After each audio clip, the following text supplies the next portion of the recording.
예수님의 이름으로 사랑하고 축복합니다. 고린도 후서를 시작하게 됩니다. 이제 전부 다 하나하나 볼 것이 아니고 중요한 부분을 이제 주로 캐치해서 보려고 준비하고 있습니다. 1장 이제 우리 보면서 그리고 전체적인 흐름 속에서 고린도 후서는 유로가 많이 나옵니다. 어마어마하게 하나님의 유로를 강조하고 있습니다. 그런 면에서 우리 모두가 하나님의 크신 유로 속에서 이 험난한 세상을 능히 이기며 멋지게, 소중하게, 아름답게, 유대하게, 때로는 탁월하게, 때로는 비범하게, 담대하게 살아가는 저와 여러분 되시기를 먼저 주님의 이름으로 축복을 드립니다. 1절을 보면은 바울 사도가 자기의 사도권에 대해서 상당히 강조하고 있는 모습이 나오지요. 그래서 사도된 신분을 밝히는 이유는 사도권에 대한 공격이 있기 때문이지요. 자신의 사도임을 강조하고 방어하는 이유는 자신이 전한 복음이 무너질 것을 방지하기 위해서. 만약에 사도가 아니라면 바울이 전한 복음이 가짜라고 해도 방어할 수 없는 거예요. 그래서 사도권을 강조하고 사도된 신분을 계속적으로 밝히고 있는 모습입니다. 그러면서 아까 말씀드린 것처럼 본문은 유로의 말이 10번이나 나옵니다. 이렇게 반복하면 그만큼 강조한다는 거예요. 그리고 그만큼 그 시대와 교회가 유로가 필요함을 나타냅니다.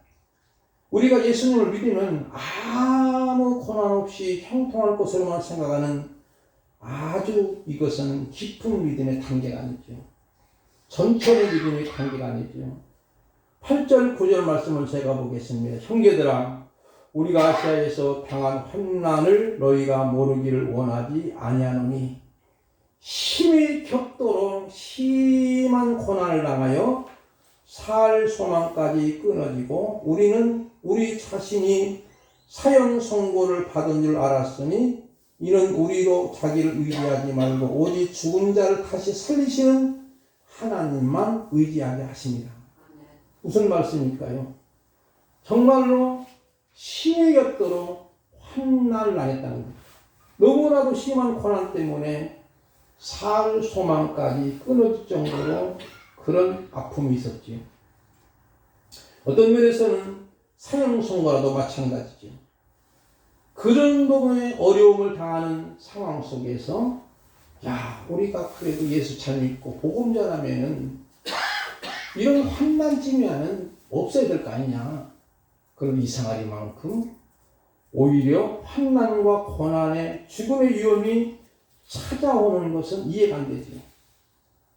그렇지만은 우리는 여기에서 우리에게 복음의 삶을 살 때 고난의 파도가 밀려올 때 어떻게 그 시련을 극복할 수 있을까? 주님의 일을 한다고 하면서 모든 시련과 역경을 제거하시나요?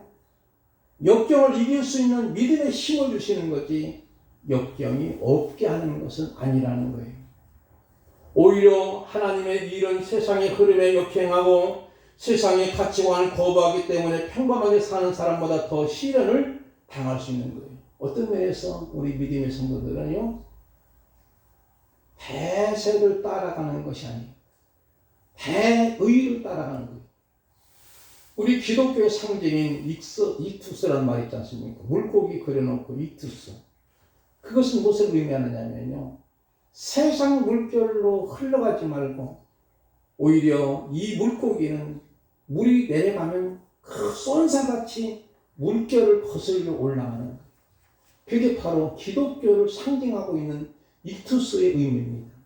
그러므로 대세를 따라가면 그래서 어느 정도 그냥 편안할 수 있겠지만 대의를 따라가기 때문에 오히려 더 시련도 있지만 아픔도 있지만 고난도 있지만 박해도 있지만 그러나 그런 상황 속에서 우리에게 주시는 것은 오히려 하나님이 그 모든 시련을 이겨 승리케 할 수 있는 믿음의 힘을 주시는 줄 분명히 믿습니다.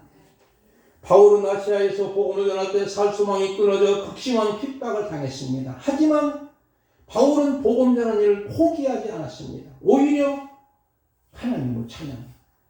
3절과 4절 말씀 볼까요? 우리 김명신 목사 읽어주실까요? 찬송하리로다. 그는 우리 주 예수 그리스도의 하나님이시요 자비의 아버지시요 모든 위로의 하나님이시며 우리의 모든 환난 중에서 우리를 위로하사 우리로 하여금 하나님께 받는 위로로서 모든 환난 중에 있는 자들을 능히 위로하게 하시는 이시로다. 아멘. 여기도 위로라는 말이 4번째로 나오잖아요.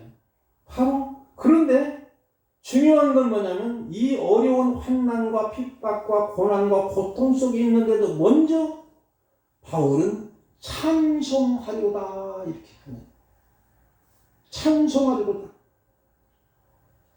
복음을 전할 때 핍박을 당했지만 바울은 절망하거나 낙심하지 않고 오히려 하나님께 찬송과 영광을 돌려드립니다. 바울이 사도행전 16장에 보면은 복음을 전하는 중에 귀신들 여종이 와서 굉장히 귀찮게 하니까 귀신을 쫓아냅니다. 그런데 여종의 주인들의 돈벌이가 떨어져요. 그리고 복음을 전하는 바울과 실라를 고발해가지고 억울하게 감옥에 들어가는 거예요. 그 여종은 귀신이 나왔기 때문에 정상적인 사람이 됐는데도 여종을 이용해서 점을 치니까 뒤에서 돈을 챙기는 이 불량배들이 고발하는 거예요. 그래서 바울과 실라는 복음을 전하다가 오히려 귀신을 내쫓았는데도 빌립보 감옥에 들어가게 되는 안타까움이 있어요. 그리고 그 전날에 감옥 들어가기 전에 그 당시에는 매를 때리는 거예요. 매를 맞아가지고 온몸이 상처가 있어요. 그리고 감옥에 들어가는 거예요. 인간적인 면에서 얼마나 억울할까요? 근데 그 감옥에서 하나님 우리 억울해서 못 살겠어요. 이렇게 복음을 전하다가 이렇게 넘어졌으니 내가 어떻게 원통에 살 수 있겠사옵나이까?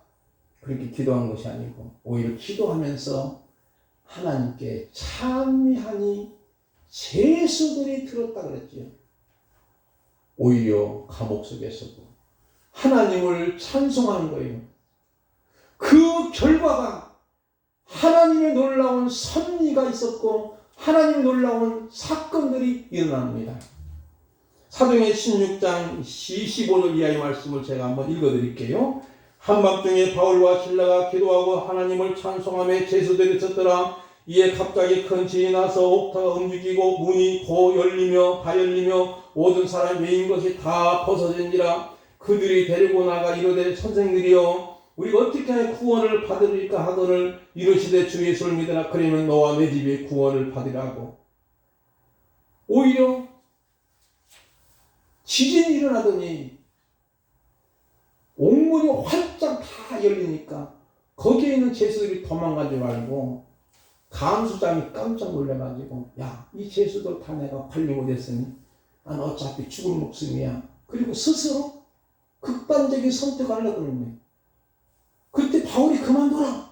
우리가 다 여기 있다. 도망가지 않고 다 여기 있는데. 그러니까 이 사람이 하는 말이 이 간수장이 내가 어떻게 하면 구원을 받겠사옵나이까? 그때 우리가 너무나 잘 아는 말씀. 따라서 주 예수를 믿으라. 그리하면 너와 내 집이 구원을 얻으리라. 주 예수를 믿으라. 그러면 너와 내 집이 구원을 얻으리라고 담대하게 복음을 전하니까 그 밤중에 예수님을 영접하는 거예요. 그리고 온 가족을 다 식구들까지 데리고 오는 거예요. 한밤중에 집회가 열린 거예요. 그리고 나서 나중에 보니까 이 간수장의 온 가족과 루디아의 사람과 같이 빌립보 지역의 로마의 첫 성인 그곳에 교회를 세우게 됩니다. 그게 바로 빌립보 교회입니다. 하나님이 교회를 세우는 데 있어서 평탄한 길을 인도하는 것이 아니라 처음 시작하는 이 빌립보 감옥에서 시작하고 바울과 실라가 매맞은 상황에서 하나님을 찬송하며 기도할 때에 하나님의 놀라운 기적의 사건이 일어남을 통해서 교회가 멋지게 세워지는 거예요. 그러므로 오늘 우리들이 시련과 역경과 환난과 박해 속에서도 우리는 하나님 앞에 찬송하시기를 주님의 이름으로 축복을 드립니다. 기뻐 기쁘도다 항상 기쁘도다 나 주께 왔사오니 복 주옵소서. 아마 이 찬송을 불렀을지도 모릅니다. 오히려 매맞았는데도. 그러면서 이들 속에는 정말로 전도자의 영광의 물결이 온전히 쌓여서 기쁨이, 영원의 기쁨이 한량없이 넘쳤던 그런 모습을 하는 거예요. 그 다음에 두 번째로 볼 말씀은 11절 말씀을 볼까요? 우리 전춘장 목사님 11절 말씀, 마지막의 말씀 끄트머리입니다. 너희도 우리를 위하여 간구함으로 도우라. 이는 우리가 많은 사람의 기도로 얻은 은사로 말미암아 많은 사람이 우리를 위하여 감사하게 하려 함이라. 아멘. 기도하라는 거예요. 우리를 위해서 지금 박해받는, 핍박받는, 고난받는 바울과 아마 디모데 아니면 실라, 이 전도자 일행을 위해서 기도해달라고 구박하는 거예요. 그때 우리가 많은 사람의 기도로 얻은 은사로 말미암아 많은 사람이 우리로 위하여 감사하게 아니라 오히려 간구와 감사가 동시에 나옵니다. 그런 면에서 여기에서 우리가 주어지는 메시지는 뭘까요? 우리가 어려움 속에 있을 때, 시련 속에 있을 때 오히려 찬양과 기도가 중요하지만 더 나아가서는 하나님께 오히려 감사하는 것. 항상 기뻐하라, 쉬지 말고 기도하라, 범사에 감사하라. 이는 그도 예수안에서 너희를 향하신 하나님의 뜻이 하는 것처럼 오히려 감사 기도하는 것. 그때 성령님이 나를 위해서 친히 기도해 주십니다. 로마서 8장 26절 이하 말씀 봅니다. 이와 같이 성령도 우리의 연약함을 도우시나니 우리는 마땅히 기도할 바를 알지 못하나 오직 성령이 말하시는 탄식을 우리를 위하여 친히 간구하시니라. 마음을 살피시는 이가 성령의 생각을 아시나니 이는 성령의 하나님의 뜻대로 성도를 위하여 간구하심이니라. 우리가 알거니와 하나님을 사랑하는 자 곧 그의 뜻대로 부르심을 입은 자들에게는 모든 것이 합력하여 선을 이루느니라.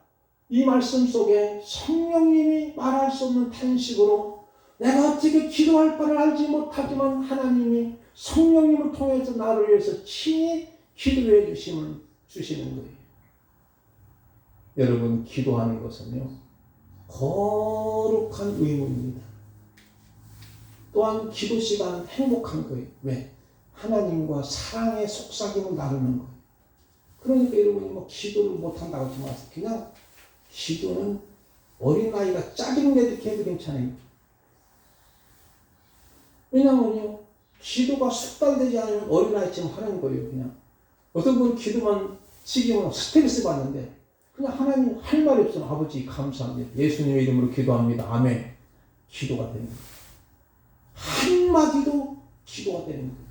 오히려 그 기도로 하나님은 또 기뻐하실 수 있는 거예요. 유창하게 수사학을 사용해서 막 멋지게 기도하는 것보다는 바리새인의 기도가 아니고 오히려 세리는 주여 나는 죄인이었습니다. 그 기도를 들으신 거죠. 성령님이 나를 위해 친히 기도하십니다. 그리고 우리는 정말로 감사의 기도가 중요합니다.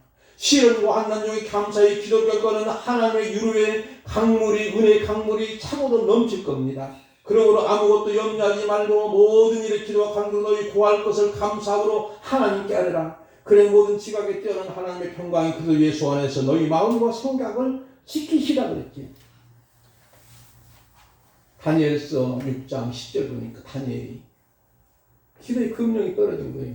어명이 떨어진 거예요. 기도하는 사람은 사자굴에 넣는다고 하는 어명이 떨어지니까, 느부갓네살 어명이 떨어지니까, 그래서 다니엘을 모함하고자 다른 총리들과 방백들이 그렇게 모사를 꾸민 거예요. 왜?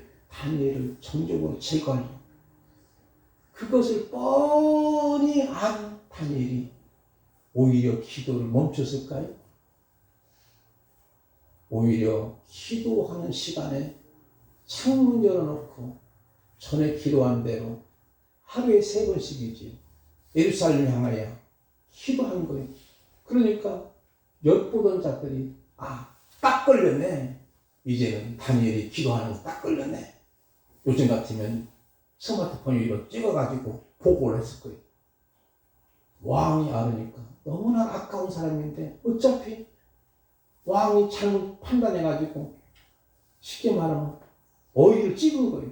그러니까 다니엘을 사자굴에 넣을 수밖에 없던 거예요. 사자굴에 넣은 거예요. 근데 이미 하나님이 그의 사자들 입에 강력 본드를 쫙 발라가지고 벌릴 수가 없는 거예요. 사자들이 우글거리고 굶긴 사자인데도 오히려 다니엘이 사자와 같이 새끈새끈하게 잠을 자고 있는 거예요. 그래서 너무나 아까운 마음에서 혹시라도 살았을까 해서 느부갓네살 왕이 지켜놓으시는 하나님이 좀 다니엘아 거기 있으면 네가 나오라. 예, 제가 여기 있습니다. 아니 사자굴에 들어가 사자 밥이 됐을 줄 알았는데 다니엘이 멀쩡히 살아있으니까 얼른 나와가지고 보니까 나중에 이 모든 사실이 다른 총리들이 방백들이 도지사들이죠. 다니엘을 점점 모함해서 죽이려고 했던 그 음모를 알고 오히려 그 사람들 사자굴에 집어넣으니까 사자들이 얼마나 배가 고팠던지 굴이 떨어지기 전에 밥이 됐다는 거예요. 이때 다니엘서 6장 10절에 보면 다니엘이 어인의 도장을 찍힘을 알고도 전에 행하던 대로 하루에 3번씩 기도했는데 무슨 기도냐면 하나님 살려주세요 한 기도보다는 하나님께 감사하였더라 그랬지요. 감사하였더라. 그러므로 우리는 쉬지 말고 기도하는 습관, 거룩한 습관입니다. 그런 좋은 습관을 통해서 우리가 힘들고 어려울 때 물론 애타는 마음으로 간절한 마음으로 기도할 수 있지만 그러나 범사에 감사 조건을 주신 감사의 기도가 중요합니다. 감사의 어떤 분은 감사 일기를 쓰는데 하루에 5가지 감사합니다. 간단하게 오늘 또 일찍 일어나서 건강 주신 거 감사합니다. 아침밥 먹게 해주셔서 감사합니다. 좋은 신문 읽어서 감사합니다. 좋은 소식 들어서 감사합니다. 우리 애들 건강해서 감사합니다. 이런 식으로 감사의 길을 평상시 그냥 쓰시는 일. 여러분 하나님 앞에 감사는 도망가는 것도 내게로 오는 줄 분명히 믿습니다. 그러므로 우리가 어떤 어려움 속에 있을 때 감사가 얼마나 소중한지 이렇게 말씀합니다. 감사기도가 고난을 얼마든지 이기게 하는 거예요. 그러면서 5절 말씀을 올라갈까요? 5절 말씀으로 5절 말씀은 우리 김학성 원사님 읽어주실까요?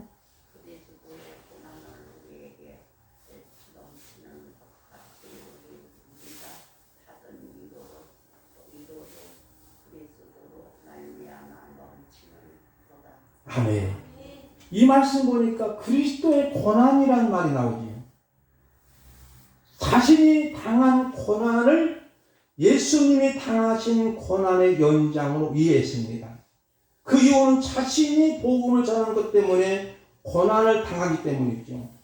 그러므로 복음 전함으로 인한 고난은 그리스도의 고난이에요. 그러므로 여러분 예수님과 함께 당하는 고난이. 그래서 6절과 7절 말씀은 우리 차연성 원사님 읽어주실까요? 우리가 환난 당하는 것도 너희가 위로와 구원을 받게 하려는 것이요 우리가 위로를 받는 것도 너희가 위로를 받게 하려는 것이니 이 위로가 너희 속에 역사하여 우리가 받는 것을 같은 고난을 너희도 견디게 하느니라. 너희를 위한 우리의 소망이 견고함은 너희가 고난을 참여하는 자가 된 것 같이 위로에도 그러한 줄 알미니라. 아멘. 이 말씀 속에서 위로라는 말이 몇 번 나올 줄 아세요? 1번, 2번, 3번, 4번. 여기도 4번 정도 나오잖아요. 위로라는 말이 여러 번 나옵니다. 바로 그리스도를 위해 당하는 고난은 그리스도로 말미암아 넘치도록 위로가 있다는 이야기예요. 그러므로 복음으로 인한 고난은 유익입니다. 따라서 고난은 유익이다. 아니, 목사님 이상한 소리 하지 마세요. 그렇게 하지 말고 성경에 있습니다. 시편 71편 67절 여러분 한번 볼까요? 고난당하기 전에 내가 그릇 행했더니 이제는 주의 말씀을 지키나이다. 고난당한 것이 내게 유익이라고 말해요. 시편 기자. 이로 말미암아 주의 율례들을 배우게 된 거예요. 그래서 고난의 영성은요, 탈곡의 과정과 같습니다. 지금이야 뭐 탈곡기, 뭐 혼반이라든가 이양기라든가 이런 것들이 뭐 기계화됐지만 옛날에는 콩을 거두면 말려가지고 마당에 핍니다. 때로는 멍석도 피기도 하고 이렇게 했었는데 콩을 앓는 다음에 도르케질이라고 있어요. 아시리 권사님? 도르케질인데 지금도 그 도르케질을 하는지는 모르지만 다 투들어요. 투들고 나중에 또 뒤집어 놓고 또 투들어요. 혹시라도 이제 좀 덜 떨어진 거 있으면 안 되니까 좀 말렸다가 한 점심 먹고 또 투들어요. 그리고 투들어가지고 이제 건물 있잖아요. 건물을 다 걷어가지고 뗄감을 씁니다. 그리고 나중에 이제 콩만 쏟아지죠. 그럼 콩을 쓸어가지고 또 키질을 하는 거예요. 키질해가지고 이제 깨끗한 콩만 거두고 나머지는 내리기도 하고. 이 말씀 뭐냐면요. 탈곡의 과정이 원시적인 탈곡의 과정처럼 비본질은 전부 드러내고 진짜인 본질만 남도록 하기 위해서 하나님이 나에게 고난의 영성을 때로는 주실 때가 있습니다. 그리고 깨닫는 것이 고난 당하는 것이 유익하구나. 왜? 고난이 있으니까 오히려 하나님 앞에 기도하거든. 기도로 통해서 오히려 하나님 은혜를 임하니까 폭부서같이 은혜를 임하고 은혜의 강물이 차고도 넘쳐서 내 영혼 기쁨이 충만하니까 하나님 앞에 감사하게 되고 그러므로 고난이 나에게 유익이 되겠구나 이렇게 고백할 줄 믿습니다. 그래서 2절 말씀 보니까 우리 주 예수 그리스도 아버지 주 예수 그리스도로 말미암아 은혜의 평강 있기를 원하나고 이렇게 먼저 이 바울이 먼저 도치법으로 말씀을 하는 거예요. 문법적으로. 고난 중에 있는 고린도 교회와 아가에 있는 모든 성도에게 이렇게 바울이 위로와 축복합니다. 9절 말씀을 한번 우리 저기 뒤에 있는 우리 아들 차청환 입자 한번 읽어주실까요?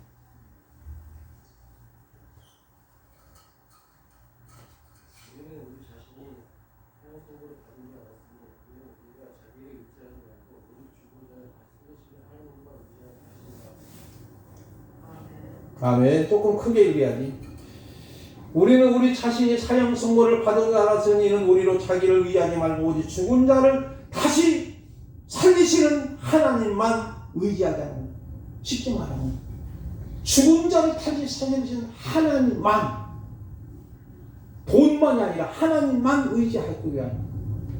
여러분이 그럴 때 어마어마한 하나님의 축복의 역사가 임할 줄 분명히 믿습니다. 우리가 때로는 하나님보다는 돈을 우선할 때가 있어요. 그러나 여러분이 잠시는 희열을 느낄 수 있을 거예요. 돈이 많이 벌어지면. 그러나 불안해서 못 삽니다. 불안해서 못 삽니다. 주님만 바라보고 주님만 의지하도록 하기 위해서 고난의 영성을 주시는 거예요. 그분은 어떤 분이냐? 죽은 자를 다시 살리시는 하나님이십니다. 그러므로 우리의 모든 것들을 주님께 맡기는 주님이 책임져 주실 줄 분명히 믿습니다. 아무런 희망이 없을지라도 주님께 맡깁시다. 너희 염려를 다 주님께 맡기라. 그러면 너희를 돌보신다고 베드로전서 5장 7절에 말씀합니다. 우리 주님은 죽음에서 이기셨습니다. 십자가의 형틀과 죽음도 주님은 결코 굴복시킬 수 없습니다. 부활하신 주님이시기에 그분은 죽은 자들을 다시 살리시는 거예요. 아무런 희망조차 없는 상황 속에서도 주님의 손은 절대 짧지 않기에 우리 죽음의 문턱에서 얼마든지 건져내실 분이지. 아까 말씀드린 것처럼 바울과 실라도 감옥에 들어갔으니 이제는 절망이. 그런데 절대 절망이 절대 희망으로 바꿔진 거지.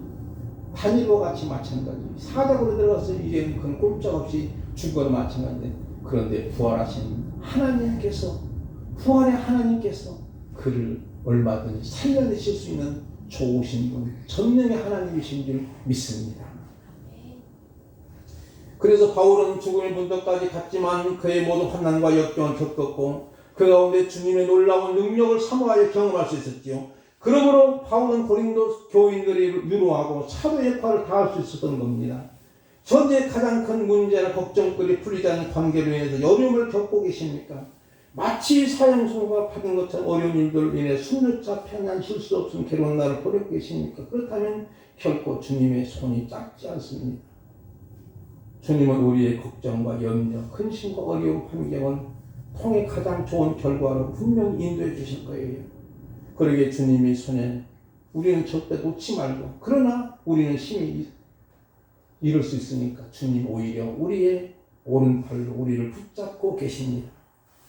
죽은 자를 살리시는 것만, 살리시는 주님만 의지할 때 큰 사망에서 우리를 건지셨고 또 건질 것이고 앞으로도 계속적으로 건져내실 줄 분명히 믿습니다. 그러므로 이 험난한 세상 속에 너희가 세상에서 환난을 당하나 함께하라.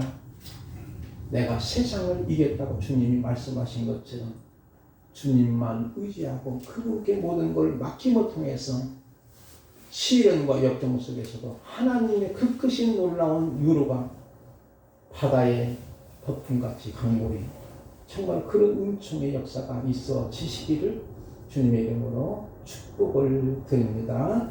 우리 찬송가 406장입니다. 406장